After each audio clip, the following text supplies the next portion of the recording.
Tonight it's going to be myself, Robert King, and Leo Barnes joining us. Unfortunately, Rob Digan is not available, but hopefully we'll still have an interesting discussion nonetheless. Every week in South African politics seems to be more interesting than the last. So we've got a jam-packed show this evening. We're going to be talking about the renaming debacle taking place in Graaf-Reinet. We're going to talk about obviously what was discussed at SONA, in particular the deployment of the army into the Cape Flats and if there's anything that's actually going to come from that, and also some really interesting developments that have been taking place with MK and KZN secession.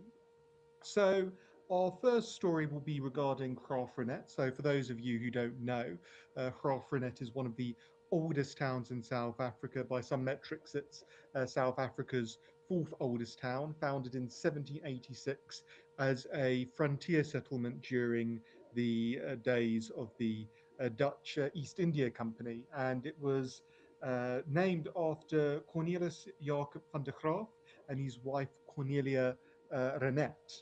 Now, this town's had this name for what's that now? 350 or 250 years, give or take. Yeah, And quite it's some been time, many something, generations. yeah, 10 generations. I mean, when you talk about it, and it's had a really interesting history as well. So I believe alongside Swellendam, it was the site of one of the first, Boer republics in South Africa.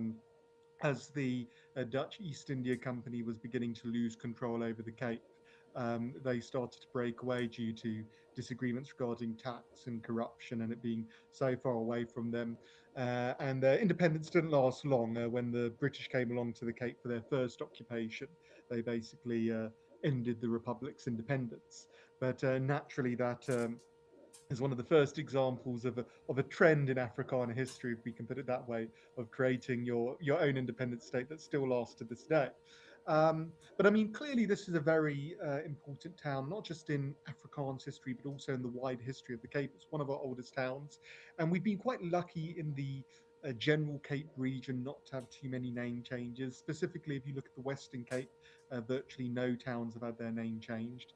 And even in the Eastern Cape, it's only been more recently that they've started to push in that direction. It was sort of in the more Xhosa dominated areas, they started doing renamings there. But obviously, if you look at the western half of the Eastern Cape, it's very much culturally aligned with the Western Cape in the sense that it's got an overwhelming Afrikaans speaking majority. The demographics are far more minority based than the rest of the Eastern Cape. And as such, it's almost unnatural what's being proposed at the moment. So, or what's been implemented. Sorry. So back in January 2026. So actually, this has been going on a lot longer than that. But in January 2026, Gayton McKenzie, who's the Sports, Arts and Culture Minister, he announced that there would be 21 name changes throughout South Africa, with Graaf-Reinet and East London being most notable examples. And Graaf-Reinet had its name changed to the wonderful Robert Sobukwe town. Now, obviously, Robert Sobukwe was born in the town, so it's not completely unnatural. But at the end of the day, you know, he's owned, we've had so many things named after so-called ANC struggle heroes across the country, and this is just totally inappropriate to name something, in the Cape after, someone who was part of the Pan-African Congress, a very radical left-wing group that's had not the most favourable view of minority groupings in the country. And when polling was conducted on this topic, and I just want to get the data up here, I think I've got the polling data. Let me share my screen. If you look there, so when they did polling, I think this was back in 2024. So this was just less than 2 years ago. 84% of respondents in Graaf-Reinet opposed the name change, and that was universal across all racial groups in the municipality. So I think white people were unanimously opposed to it. I think it was 98% of people from the white community were opposed. Something like 80% of the coloured community was opposed to it. And then even when you look at black residents in Graaf-Reinet, 55% were opposed to the name change. So there was overwhelming opposition. And what's really bizarre is if you look at what was one of the comments made by the head of the Eastern Cape Geographical Names Committee, Christian Martin, he said, "We are not here to change names for the sake of changing them. So we look at shared history, shared identity, shared culture." Well, clearly, if you look at the people of Graaf-Reinet, they've got a shared identity here, which is of being Graaf-Reineters, but it's being imposed on them by this ideological desire from the top up, pushing it down on communities to change their name. And I mean, they've got a quote in this article from The Conversation.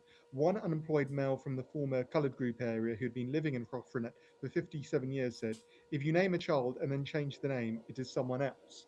So, yeah, clearly a lot of hostility and opposition to this name change. But luckily, people in Graaf-Reinet are fighting back. I've got an article here from the Daily Maverick. I don't like to use them because they're, of course, generally fake news, but we'll use them today. So, Democracy dies in in darkness. You have to, and the yeah, people have spoken, so they should be fighting for them tooth and nail. yeah, I had a yeah. It's well, look, they've had all these cries for attention over the last few years. So I remember they shut down the Daily Maverick for a day to try and show people what they would be without if it didn't exist. And I don't think really anyone really noticed that they had been shut down for a day. But that's beside the point. So yes, so Robert Sobukwe is not very popular in Graaf-Reinet. The people there are fighting back. And if we look here, a Graaf-Reinet attorney, Derek Gleiter, sent a legal letter to Gayton Mackenzie declaring that the process of gazetting the town's name change has been basically illegal. They haven't really followed the proper procedure of consulting the community on the name change. If I look down, here, just trying to find the exact quote from him. Um,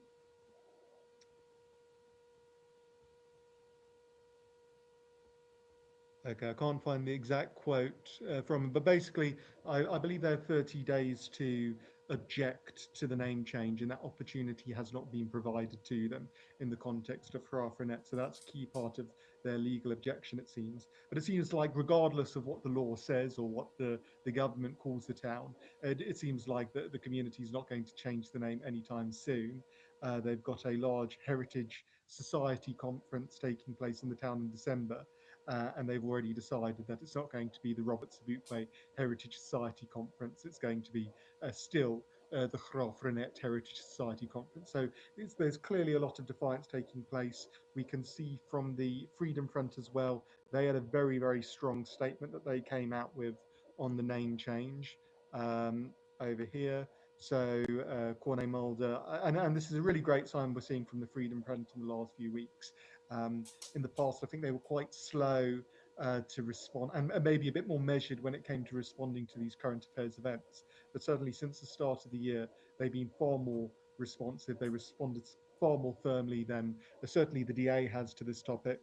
And they've made it quite clear that I'm just trying to find the exact quote again from him. Um, but basically, they've called on the community to ignore the name change as well.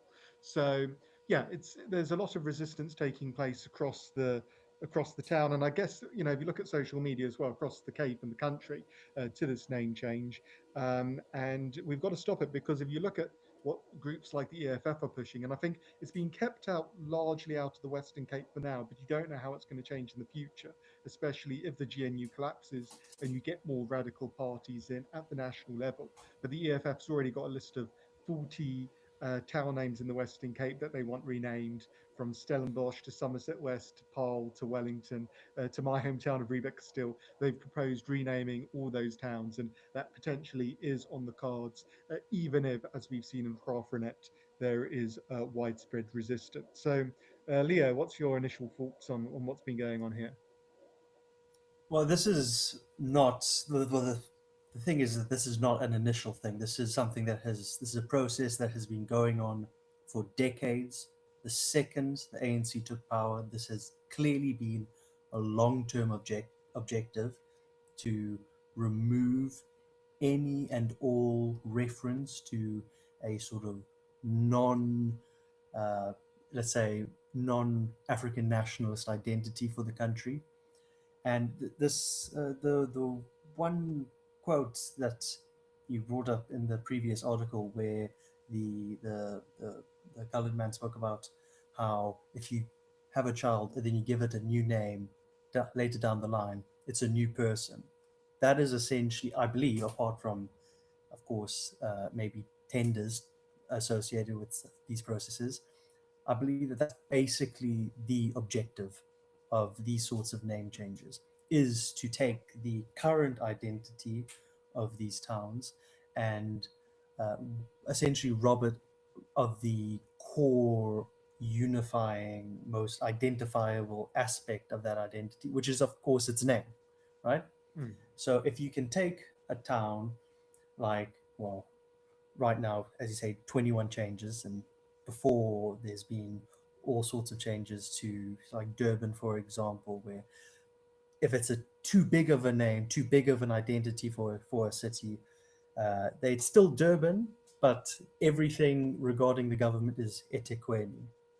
mm, Uh, and it's very, I think, very explicitly supposed to uh, I'm not even, obviously in this case it's entirely opposed by the community for the most part, but it's sometimes difficult to understand the motivation behind it, right? Obviously the mm, process is to disrupt the identity, replace it with something more favorable to the ANC's vision, but is it purely ideological in that sense? Is it even something more vindictive, just an attempt to sort of show these communities that, whatever sense of themselves that they have, it needs to be entirely subservient to the collective identity hosted in Pretoria. It's a it's a very frustrating process as well, because when you want to talk about these issues, there's a large section of these sort of politically disengaged people who will assure you that it's just a name change, right? Or you sort of just roll with the punches. It's not that deep, it's not that important, and a name's just a name. But clearly, as we can see, it's very important to the people of the town, and I'm seeing the mm, list that the EFF want here. That is extensive, mm, and it's look. It's not even a case of these people are particularly problematic, right? mm. They've. It's not that we have some town, Hendrik Verwoerd town. Maybe in that case, you can understand why there'd be a bit more apprehension. Well, I've But actually it's got something there. I've got there is there's a really ironic story here. So there's been about 1,500 name changes across South Africa, I think, since 1994. Limpopo is one of the most renamed provinces. So virtually all the major towns there have been renamed. Petersburg became Polokwane very early on. Um, Naarden, Spruit, and Nilstrom, they've all been renamed as well. So virtually everything's been renamed. But there's a tunnel in Limpopo that still has, I think, the official name of the Hendrik Verwoerd tunnels near Louis Tricard. So that still exists. Somehow, in the middle of all these name changes, they forgot about that. And it seems like, look, from what I can see, that there's not really been any major pushes to, rename it to something else.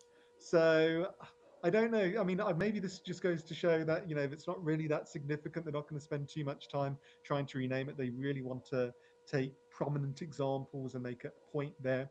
And I mean, look, I've obviously and certainly in the last year, there's been a big focus on South Africa with the Trump administration and the comments coming out of America claiming that there's some sort of white genocide or Afrikaner genocide. And I've always pushed back against those claims. But one thing I have said and I stand by it. And I think, these renamings, especially when there's such fierce opposition in place, is an example of ethnocide, which is when you try and exterminate cultural and ethnic identities. So you don't kill people, but what you do is you try and chip away at everything that makes up their culture. You try and take away their linguistic, educational institutions. You try and take their names off of buildings that they built, by the way.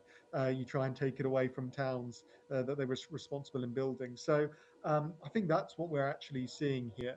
And in many ways, what we're seeing, especially in the Cape, especially because we did not select these policies, and yet there are attempts to impose them on us against our will. It's almost like a form of colonialism as well, neo-colonialism, but instead coming from the ANC on the Western Cape, done without our democratic consent.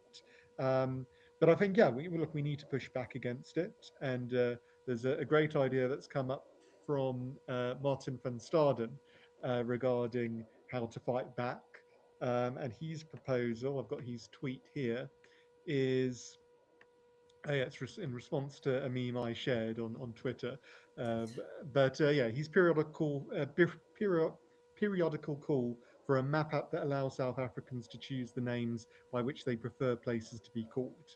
Um, so yeah, I think in the face of a government that's ever increasingly losing its legitimacy among certainly the Western Cape population and the wider Cape population, I think things like this, where we can just bypass the government name for a place and continue to use its real name, I think is very worthwhile. I don't know what you think about that. No, I absolutely agree. There's You are under absolutely no compulsion to use names that you don't actually associate with these places. And there will always be, of course, sort of logistical issues where if if let's say Google decides to uh, rename or follow whatever renaming conventions the government imposes on them. But ultimately, as long as everyone understands the actual names, the actual identities of these towns, you can't force people to abandon them. As long as you are making an active effort to maintain that identity.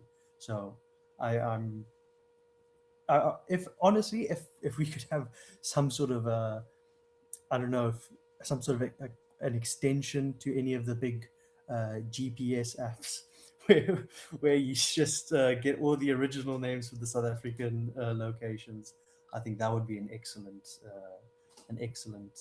way to combat this in terms of how you experience it on the day to day.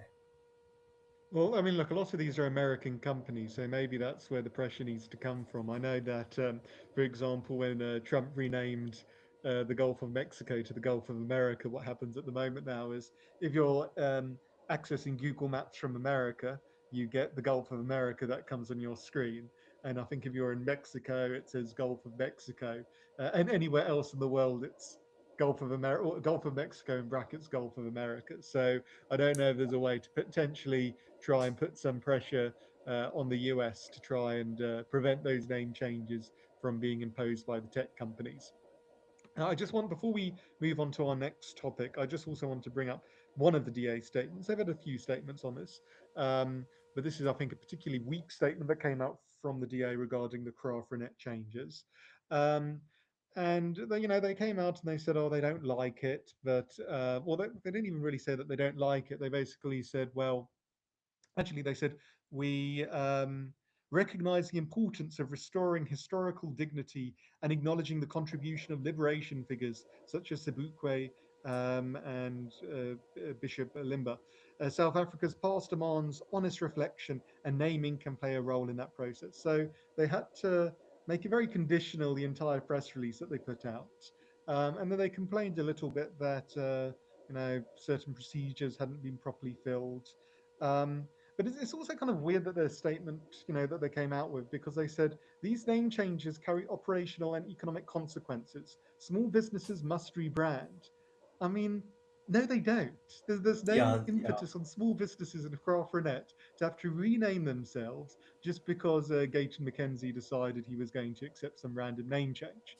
I mean, it's just such a weak statement once again from the DA, and I think it pales in comparison to that very strong statement that we saw come out from Cornet and the Freedom Front. But of course, this is part of their balancing act that the DA is doing. They know that they can't. Well, if you look at their Twitter account, sometimes you think maybe they don't care at all regarding what Afrikaners and minorities think.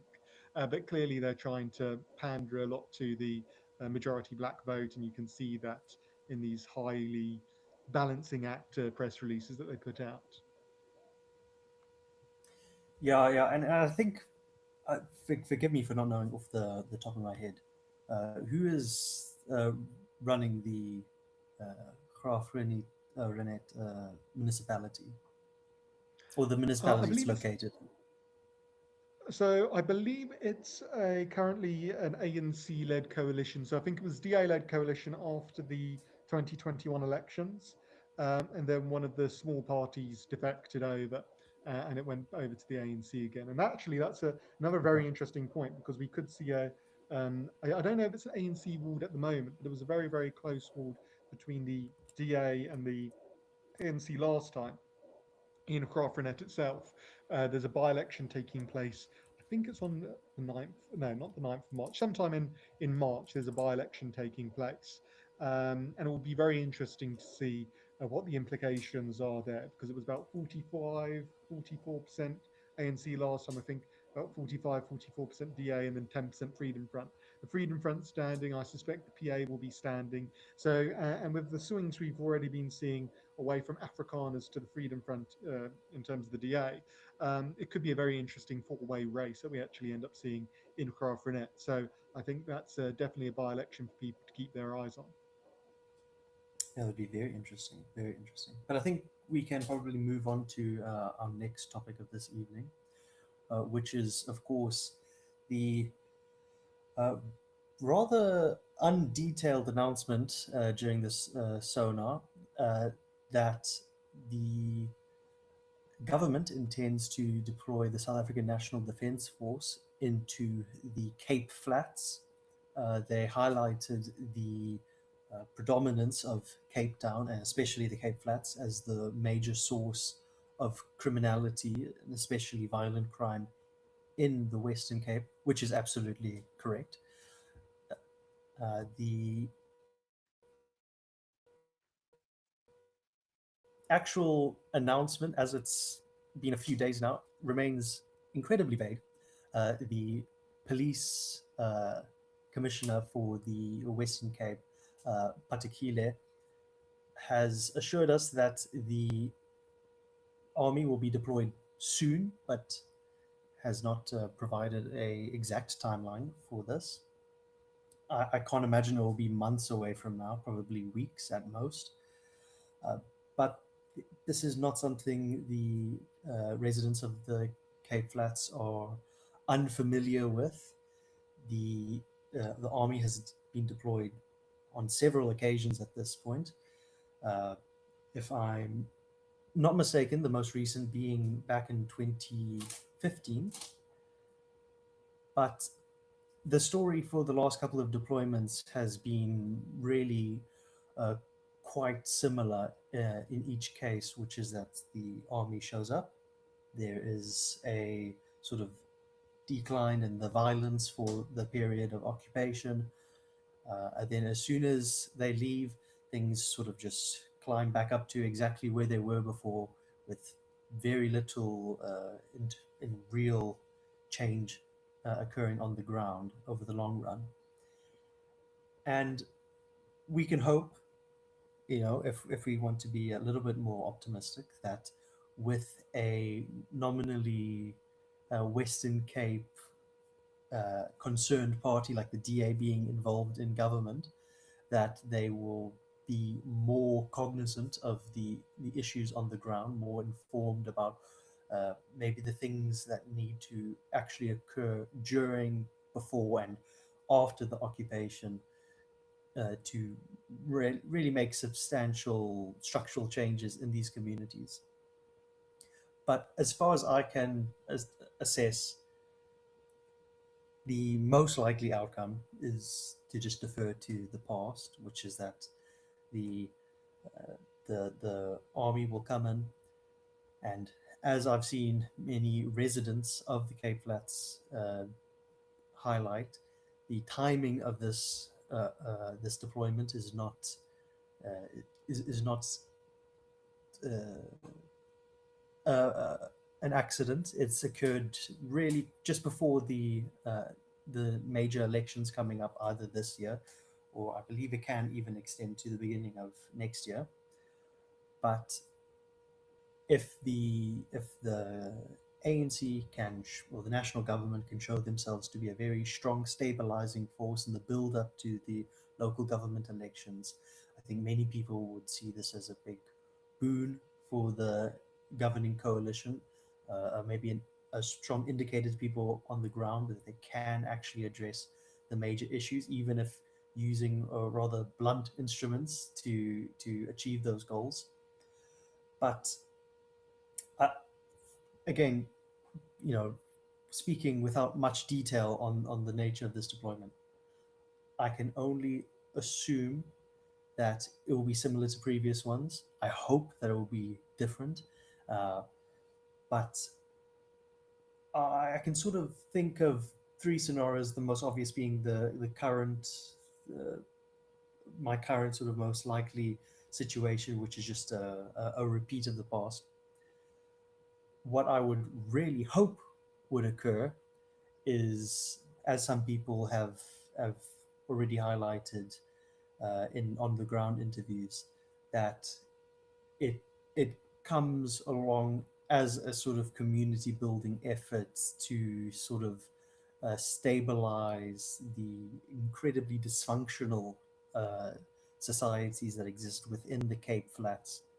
The murder rate is a very strong indicator of like sort of antisocial, and when I mean antisocial, I mean sort of I mean it more in the sense of you're not trying to build relations with people, sort of thing.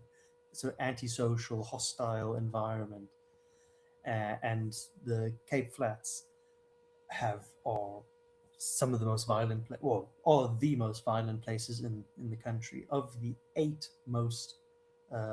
of the eight stations with the most reported murders, of the 11 stations with the most reported murders, eight of them come from Cape Town.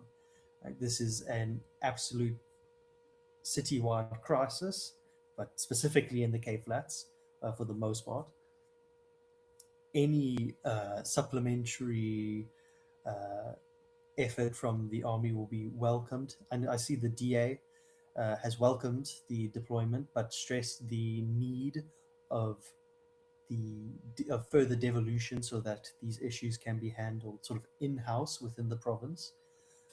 I don't know about you, Rob, but I've sort of grown numb to the DA's calls for devolution. They've been in government for I think nearly 2 years now, and we've not seen any progress towards that. Everything that existed in that regard existed before they went into the government of national unity.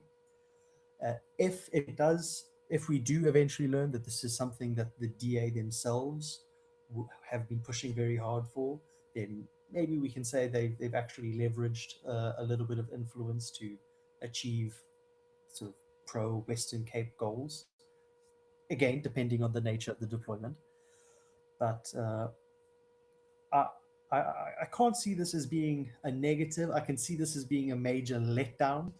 Mm. But I know people are very hesitant with this sorts of thing, but considering the absolute chaos, I mean, it's borderline the apocalypse in some of those Mm. neighborhoods. Uh, I can't see this as being a bad development. I don't know about you. Well, I mean, look, I mean, look, it seems to be a lot of theatrics, really, at the end of the day. I mean, look, when we look at the DA's approach to policing devolution in the Western Cape, I believe it was part of their 2019 and 2024 election manifestos for the Western Cape province. Um, but it's largely just been a letter writing operation for the last 7 years or so, where every once in a while, Alan Windy or Jordan Hill Lewis will write a letter to the police minister saying, oh, here's the reasons why you should devolve policing powers to us, and they'll basically get ignored or told it's unconstitutional, or that it's going to be used for racist purposes, whatever. It's just ignored each time. And in the pursuit of those goals, the DA has not taken any radical action at the provincial level in the Western Cape. They haven't passed any particular motions on the matter in the Western Cape Parliament.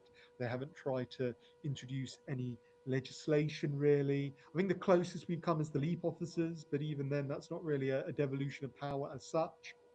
That's them doing things from the ground up, and there's still more that can be done there. I think Martin van Staden, he had a very interesting idea regarding the setting up of a provincial private security company that's owned by the state or the Western Cape government, which its job would be to protect provincial assets, and effectively it would operate in some ways as a de facto security force, which I think is a very unique idea. But of course, radical ideas that is something the DA won't even touch.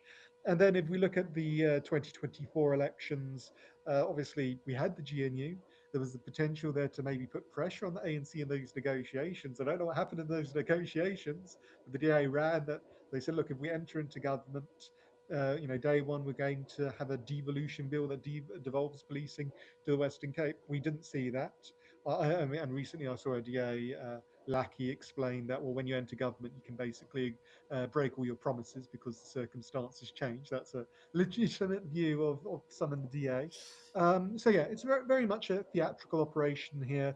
I think it's to contain those calls for policing devolution.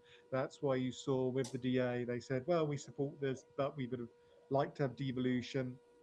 And at the end of the day, look, I mean, I don't know necessarily what it's going to change as such. Look, it's great to have more people on the ground, I guess. The devil's in the detail there. I mean, are they going to be acting like law enforcement? Have they got the legal power to act like law enforcement and arrest people on the street? Or are they going to be treating these people like enemy combatants, a bit like what Trump does in America at the moment with the cartels, for example, where I think they're legally allowed to treat them as terrorist organisations. So, I don't think that's going to happen in this case. And I think also when you look at the Western Cape violence problem and gang violence problem, I had a British documentary maker in the Cape over December, and the way I explained it is on this side of the railway line, basically you've got the first world, and on that side you've got Gaza because of all the death, as you pointed out, that's taking place.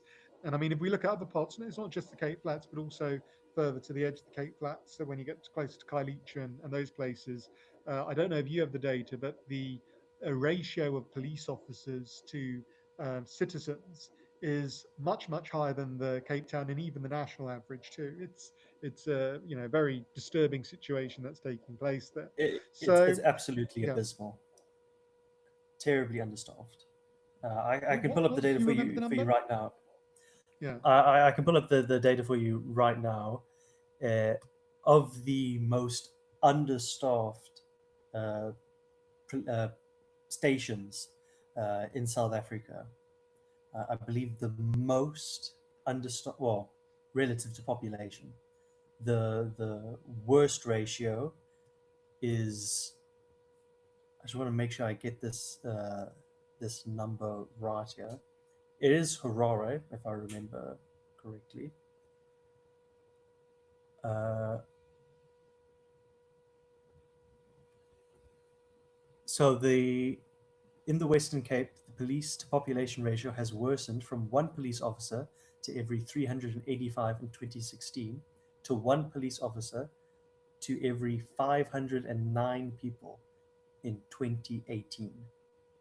It has been rather abysmal in the Cape overall. And Mm. in Harare, which is the worst, it's a ratio of one police officer for every 879 residents.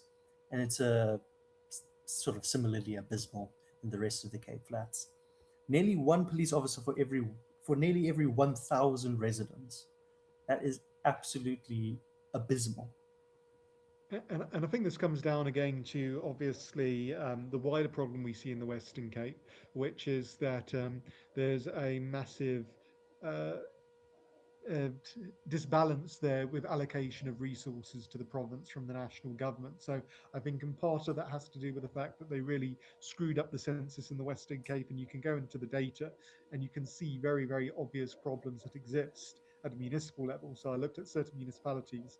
You'd think that like a literal genocide took part in some parts of the Cape, because they have, for example, in I think Stellenbosch, the coloured population dropped 10,000 according to the census between 2011 and 2022. So clearly they screwed up the census, and that's leading to a massive misallocation of resources. And I know that this problem has been addressed to the DA. I mean, they complain about it all the time.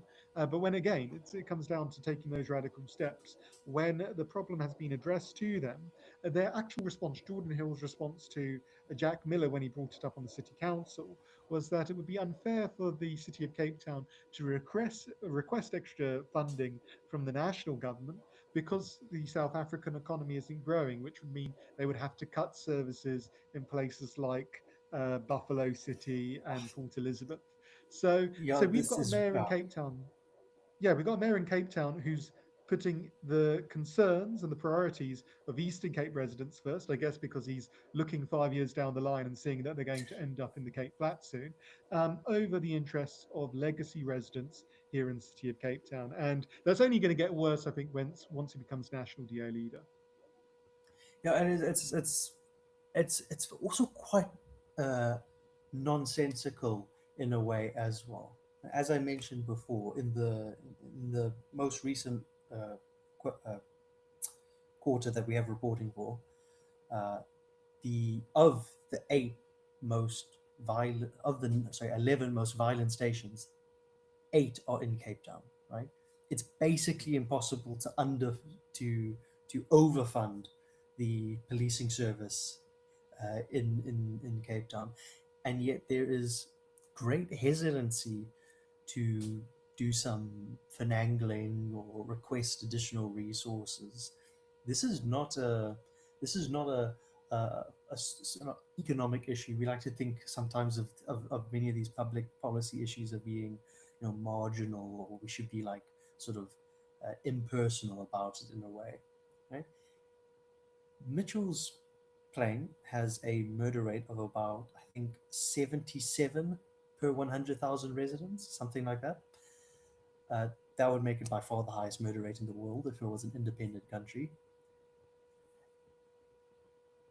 It has it's very difficult to get through sometimes the fact that having a safe community in the sense that you're not fearful of being murdered is not a privilege. It's actually basically the baseline requirement for a functioning society. And the Cape has, for a very long time, along with much of the rest of South Africa, but it's especially bad in the Cape, we've sort of accepted that, you know, if we look at Paul, zero murders in the last reporting quarter, right? As long as some people, or the people who we've deemed mattered in some way, they can be in their very safe communities, or they can, Jordan Hill Lewis is not going to go home to Harare or or Mitchell's Plain or wherever. Uh, as long as where the people who make the decisions is safe, then the fact that I think it's I can't remember exactly which one, but the fact that Kailicha is basically an active war zone is apparently not super important to them. It's not a priority as it would seem. But if you have a little bit more economic growth, and I think this is maybe sort of part of the problem with the thinking, is the belief that if the economy grows, then crime will just go away. I guess uh, there's not a there's not a recognition that the most important thing for crime prevention, or for cracking down on crime, or whatever the case is the certainty of punishment. Right? Hmm. People go into criminality, especially the professional criminals in the gangs or whatnot, because I mean they know they're not going to go to prison. You know, if if they enter a gang, if 10, 100 times more concerned about being murdered by another gang member than they are about being locked up for it.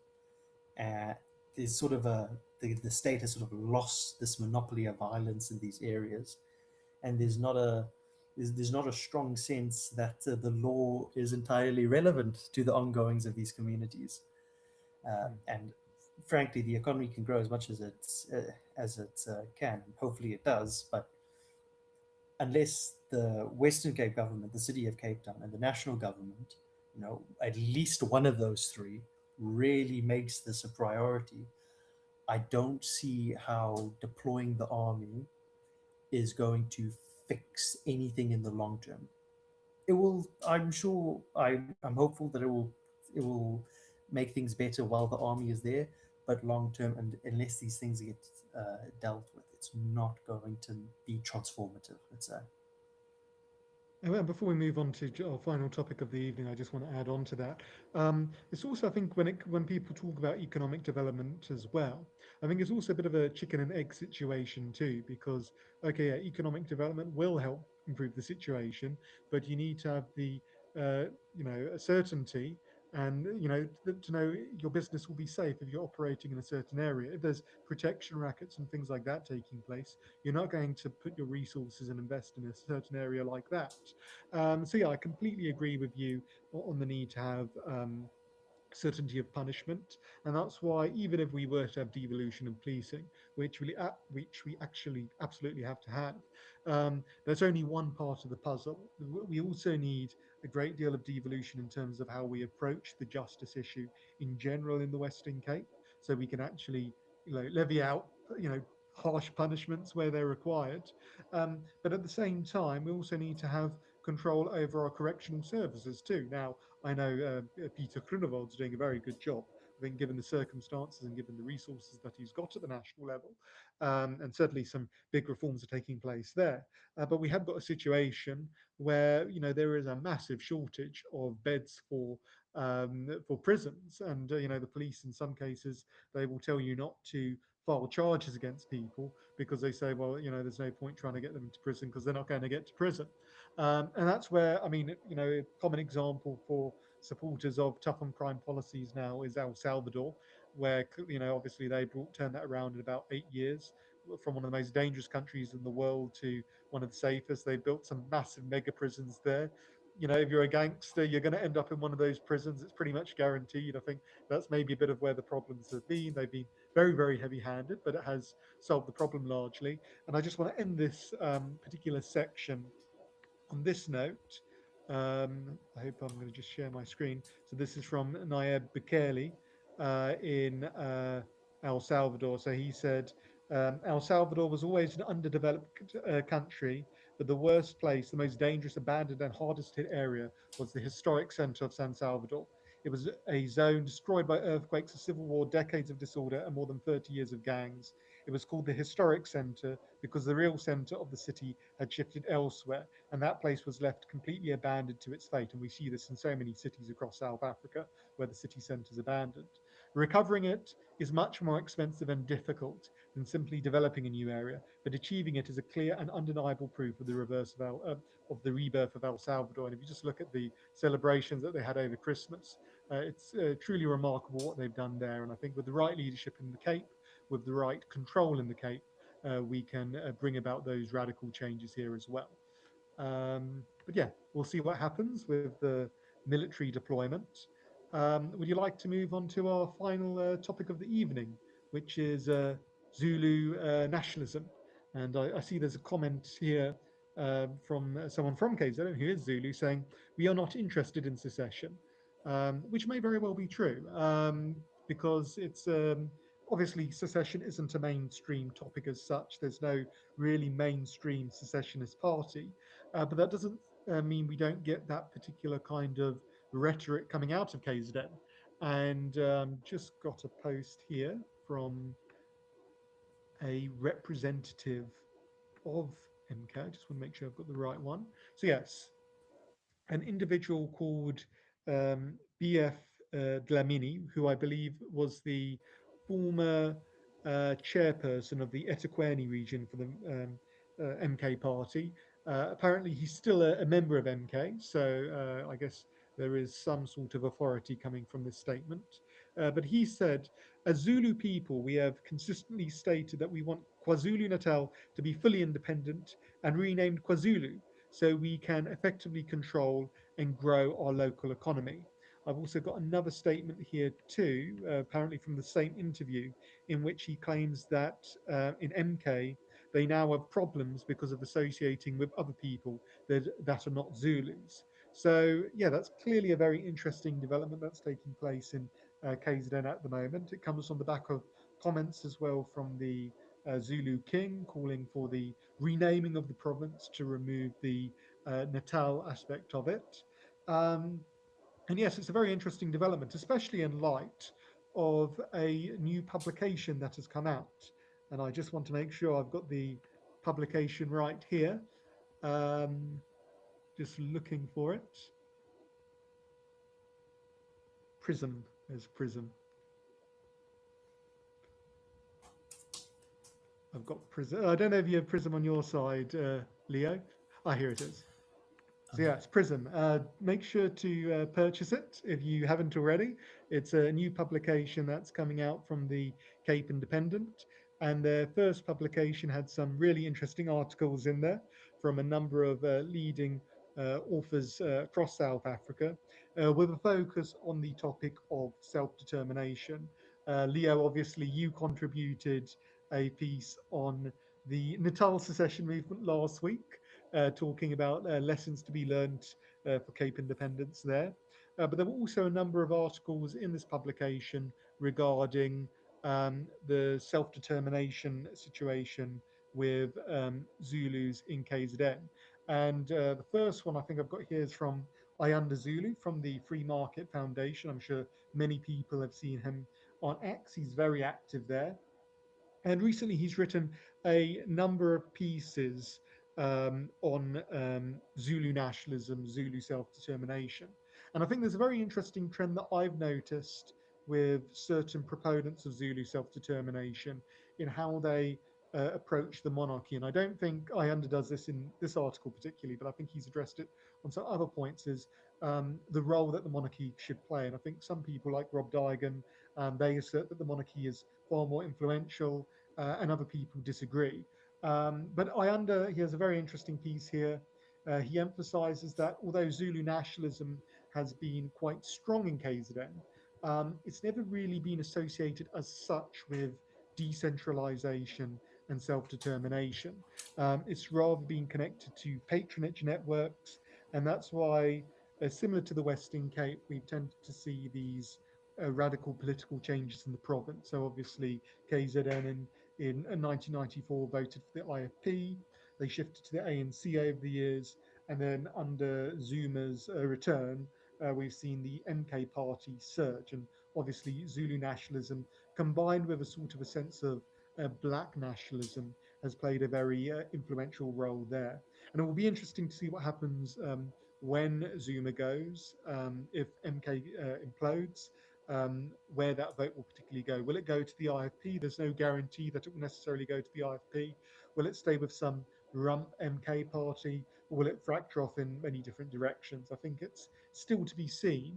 But Ayanda's solution seems very much to take the approach, possibly leave politics to the side a bit, basically, and to look more at solidarity in AfriForum and the do-it-yourself models, building your own institutions as a basis of building some sort of new Zulu nationalism in that regard. And I think that seems to be an increasing undercurrent in a lot of the Zulu nationalist discourse that I've seen online. We've seen overtures seemingly from the Zulu monarchy towards groups like AfriForum. We see other writers writing in that particular way. And certainly, although it will have to be, I think, adapted for different communities in South Africa, clearly the solidarity and AfriForum models have worked very well for the Afrikaners. And if it can be replicated elsewhere, I think we'll be better off for it. Yeah, Leo, obviously as our resident Natal secession expert, it will be interesting to see what you have to say on this. Well, this is maybe slightly much further down the line from my expertise in that regard. But uh, the question of Zulu nationalism in a sort of secessionist evolution sense has always been a very peculiar thing. Uh, the original KwaZulu Bantustan, if I remember correctly, uh, was one of the few that, whilst they were offered independence in the same way they offered some of the other Bantustans that arrangement, they refused not because they thought that independence was a sham or anything along that regard, but they rejected it on the lines that the territory that was to be KwaZulu was insufficient. It was not contiguous. If you've ever seen a map of the Bantustans, you'll know that most of them were horrific sort of map gore. It's terrible to look at, and KwaZulu was absolutely no different. But the sort of Well, I think a big desire, driver was particularly coastal access as well. So if I remember correctly, one of the big triggers for not accepting it, I think they wanted Richards Bay. yes, I think yes, the there Buthelezi were a wanted couple of Richards Bay demands to like be that. part of Yeah, it. Yeah. yeah. Which fair enough. You don't want to Mm. sign on to having a landlocked country that's when another arrangement is viable. But the IFP sort of naturally grew out of the Zulu base, especially in KwaZulu itself. The Initially they wanted to boycott the election. Uh, one of the major uh, one of the major sort of negotiation wins for what eventually became the Government of National Unity was getting the IFP to actually participate in South Africa at all. Uh, there were calls for independence. They were very hostile to the ANC in particular, and if South Africa was to be an ANC run country, then many of them thought, well, that's not something we want to be part of. Then uh, Well, the People's War incredible. didn't put them on great footing. Yeah, the massive, violent, sort of low grade civil war that was occurring during that time certainly didn't help the relations hugely. But I mean, if when the IFP showed up to the ANC headquarters, the ANC bodyguards sort of just opened fire on them in the I forget what it was. I forget the exact name of the massacre, but it's something that has sort of forever lived on in the IFP's uh, imagination. In fact, I believe, if I remember correctly, before the Government of National Unity formed, the IFP explicitly said that a requirement for working with the ANC would be the ANC's admission of their guilt in that massacre, essentially. I wish I could remember it off the top of my head. I've completely forgotten Jailhouse. the exact name. Yes, of course, yes. But anyway, so this is not a new thing. This hostility to the ANC, or suspicion, at least, of the ANC dominated South Africa. Uh, but it sort of calmed down going into the the the it calmed down. The economy was doing well. The ANC was gained in popularity, actually, and it didn't help that the IFP were disastrous in their management of KZN. I've been told that the ANC guys who arrived after the IFP looked like experienced intellectuals in comparison to who they were replacing. So there are some specific organizational failures, let's say, in the early days. But that didn't dissuade the sort of nationalist feeling amongst the Zulus. And of course, when Zuma became the head of the ANC, this sort of took everything, I think, from a simmer to a boil. uh, the there was a sort of it's sometimes difficult to explain to people who haven't lived in KZN. Uh, Zuma is like a in terms of like political gravity, he's like a black hole. The Zulus love him, right? I don't. I just from experience, which is anecdotal, but he is more popular than the monarchy. He is more popular than basically any any other individual in amongst Zulus in KZN at least. Well, he Um, massively outperformed the polls as well. I mean, there was a clear, I don't know if it was a secret MK vote, because clearly it seems like they're quite open about their support. But I mean, the polls prior to the 2024 elections, I think, had MK in the 25 to 30% range. And then obviously on election night, they got over 45%. So, yeah, I mean, obviously half the province loves him. yeah, yeah, it's there's a this is sort of the main tension is between the I would say the Zuma loving uh, section of KZN, which uh, from as far as I can tell is mainly surrounding the sort of coastal, middle, and southern sections versus the IFP loyal, more rural, mostly former KwaZulu area. I think mostly on like the Ingoyama Trust, uh, and of course this is a very interesting situation where you have this Zulu nationalism that sort of or at least Zulu sort of shared this very strong shared identity that dictates who votes for who and has huge implications. But so far, the two major forces, Zuma and the IFP, have both sort of seen this as a platform to engage in the national politics, right? They the IFP not since 1994 has really given any thought to secession. They've always sort of uh, advocated for devolution, but even in that sense, it's this it's either the sort of pipe dream stuff of federation, or it's the much more let's say Zulu or Zulu specific things of wanting to give chiefs more authority and more traditional leaders authority. And then we arrive now where the MK, which when they first started, I was actually very skeptical of them being a Zulu nationalist party.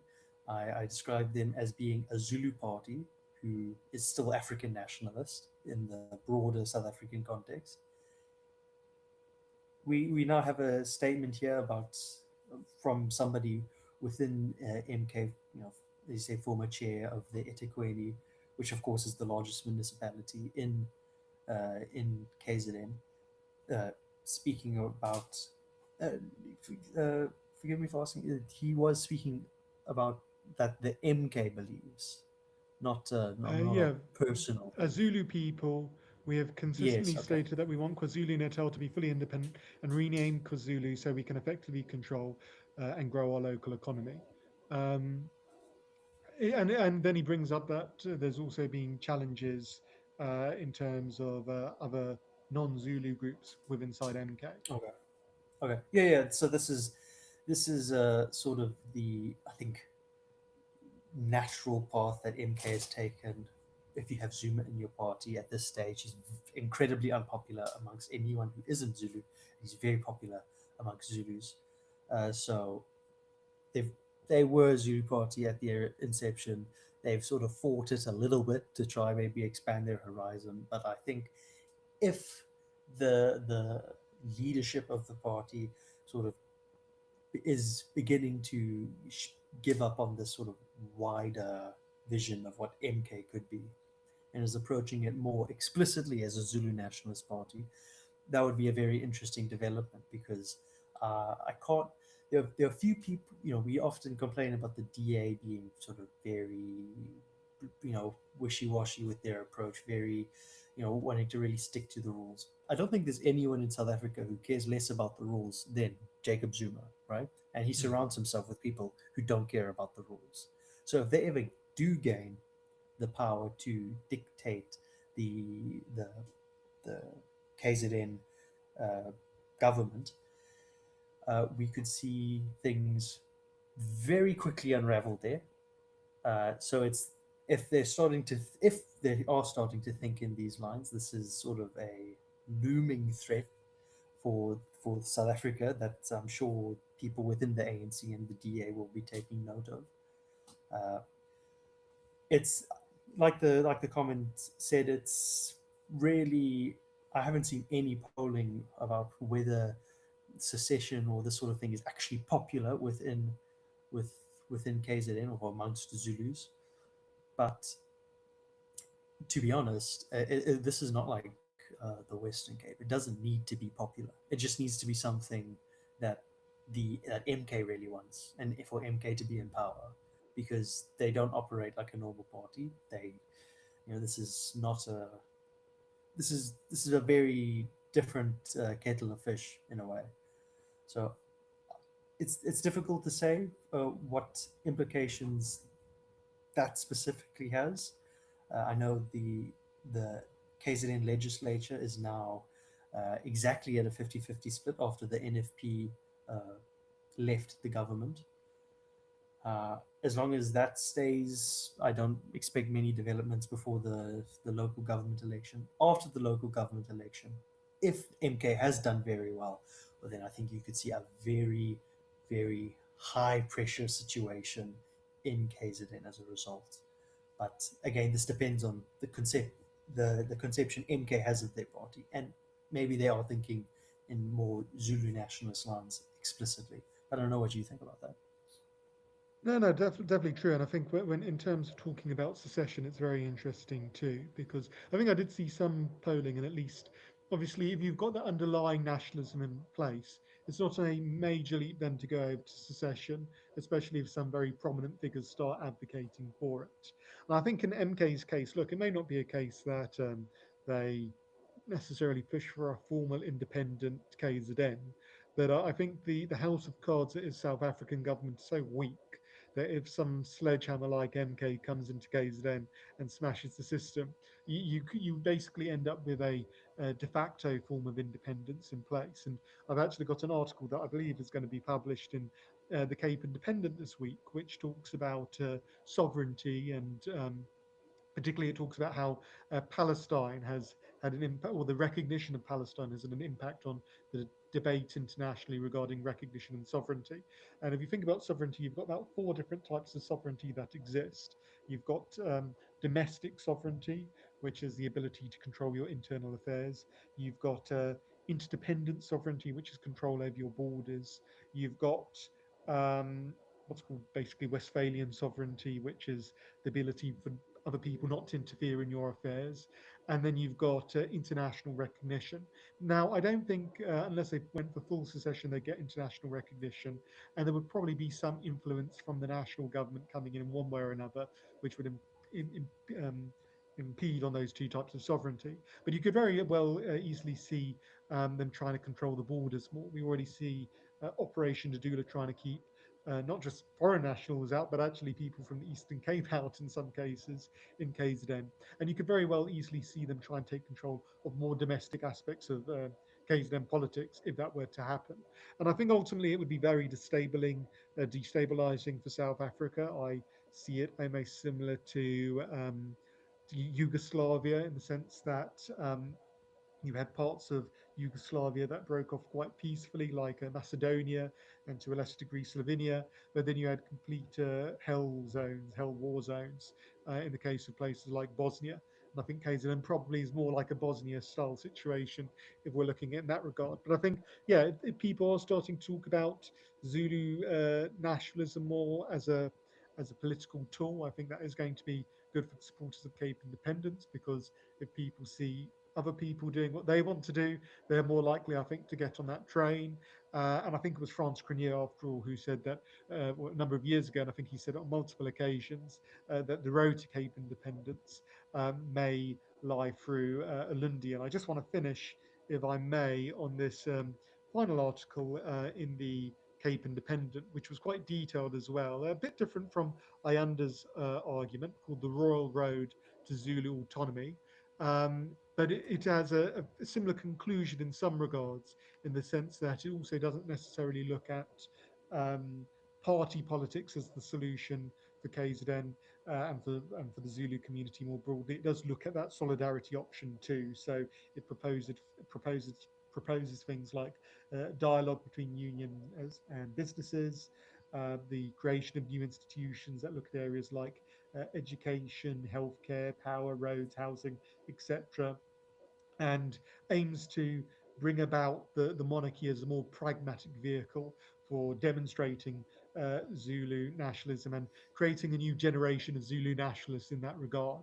And I think, yeah, look, if your approach to politics, and I think this is not necessarily the case with MK, but if your approach to politics is building things, building new institutions, creating better life for your children, rather than, let's going back to our initial topic, trying to rename things, destroy things, and yeah, just going on a vengeful approach like that, I think, yeah, ultimately that former solution is going to be far better. But yeah, I think that's all from my side tonight. Do you got any final comments?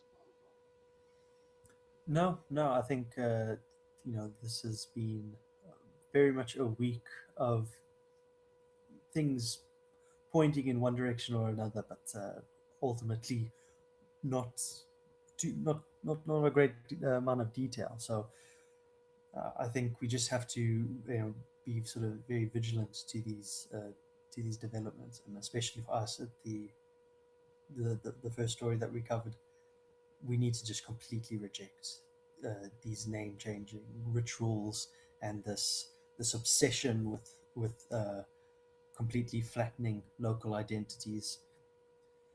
This can't go on. We don't have to let it go on, to be honest.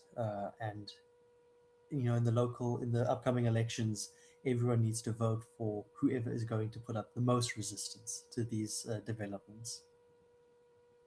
And I think, what's the saying? Cometh the man, cometh the hour, cometh the man, or something. But I think slowly but surely, certainly the many of the voters in the Western Cape are waking up to the reality we're facing. I think at some point maybe it was a tipping point in terms of the land invasions. People have seen all the squatter camps showing up and realizing, look, we don't need to accept this anymore. We have to assert ourselves.